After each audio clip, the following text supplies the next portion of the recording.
গারুলিয়া পুরসভার 11 জন কাউন্সিলরের গণ ইস্তফা। মোট 21 জন কাউন্সিলরের মধ্যে আর 10 জন কাউন্সিলর বাকি ইস্তফা দিতে।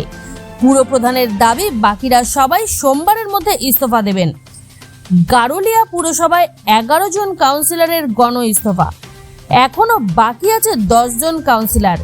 এর মধ্যে একজন ফরওয়ার্ড ব্লকের কাউন্সিলর এবং অপরজন নির্দলের কাউন্সিলর। তবে পুরপ্রধান রমেন দাস জানিয়েছেন আগামী সোমবারের মধ্যে বাকি 10 জনের মধ্য থেকে 8 জন গণ ইস্তফা দিয়ে দেবেন। এমনকি চেয়ারম্যান রমেন দাস তিনি নিজেও ইস্তফা দিয়ে দেবেন। কি বলছেন গারুলিয়া পুরসভার চেয়ারম্যান, চলুন শুনে নেওয়া যাক।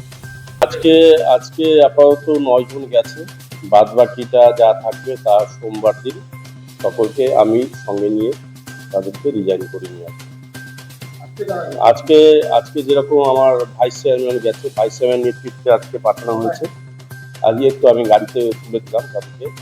ভাইস চেয়ারম্যান গেলে অশোক সিং 17 নম্বর ওয়ার্ড, গৌতম ঘোষ 5 নম্বর ওয়ার্ড, তারপর তাপস বিশ্বাস 1 নম্বর ওয়ার্ড, চৈতালি সেন 11 নম্বর ওয়ার্ড, এখানে অর্চনা চৌধুরী 15 নম্বর ওয়ার্ড, দুর্গাবতী চৌধুরী 8 নম্বর ওয়ার্ড, সোফিয়া খাডুল 7 নম্বর ওয়ার্ড,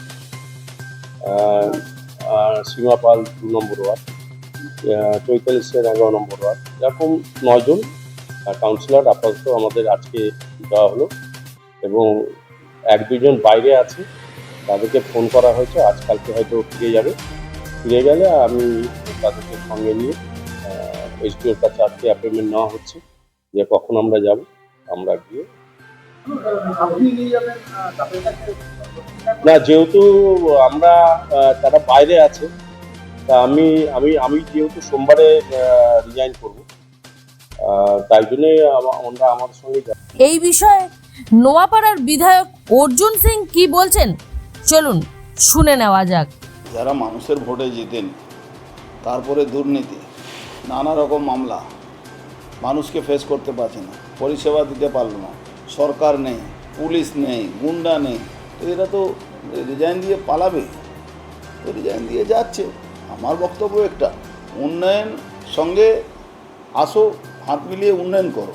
সেটা না করে যদি দুর্নীতিকে প্রশ্রয় যারা দেয় তাদের সঙ্গে থাকবে, আমি সবাইকে খারাপ বলছি না, কিছু লোক ভালো আছে, তারা ভালো আছে, তাদের সঙ্গে আমাদের কথা বলতে কোনো অসুবিধা হয় না, কিন্তু যারা দুর্নীতি করে তাদের সঙ্গে তো কথা বলতে অসুবিধা হবে।